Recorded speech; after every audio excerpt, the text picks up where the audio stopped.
Hello guys, welcome sa ating munting channel. Likat tayo maghanap ng wild plants dito sa ating paligid. Hope na may matutunan pa sa video ito at sana tapos yun.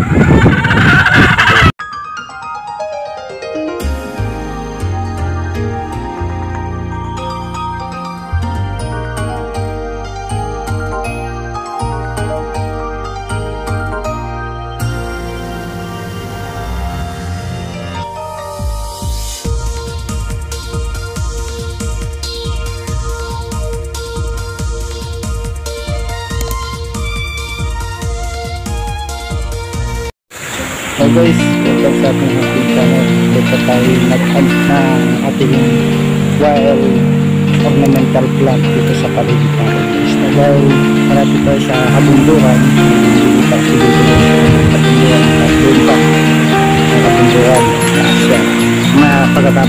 Pagkatapos natin mag-hunt na tatanong natin ornamental plant, makakita ko sa inyo yung kabuuan ng bundok na ito.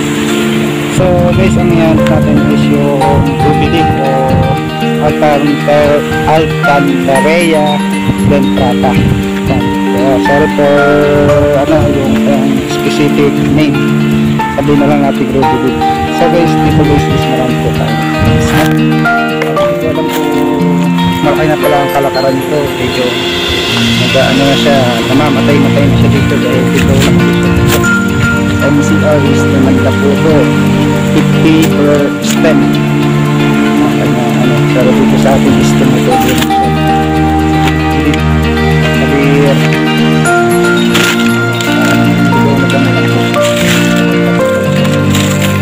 planters natin dito pala sila.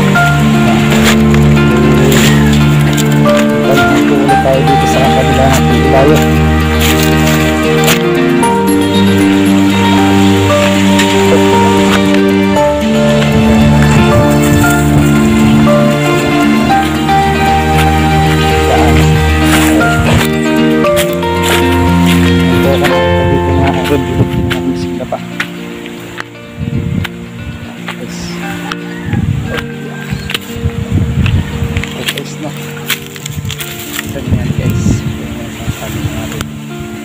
Palibrin po yung kanyang ibabaw na marinis red at red po yung purple pala yung ilalim.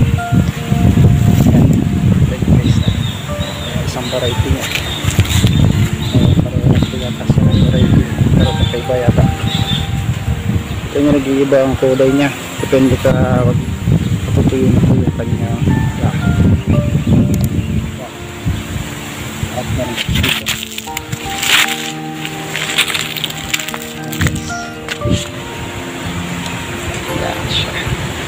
Kali yung next videos natin tuturo ko sa inyo kung paano mag-propagate o paano magtanong ito.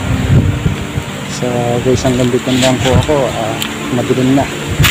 So alas nito na po sa dito sa amin na natutunan na sa video ito. Like and subscribe na lang sa ating YouTube channel. Huwag na rin kalimutan na i-like ang aking Facebook page dahil doon ako upload ng mga picture, videos and photos na hindi natin i-upload sa YouTube. So guys, hanggang dito na lang muna ako at salamat. Bali, ipapakita ko na lang din sa inyo katapos ng videos na to yung mga iba pang halaman na ating ipa-vlog ng next videos. So guys, hanggang dito na ako.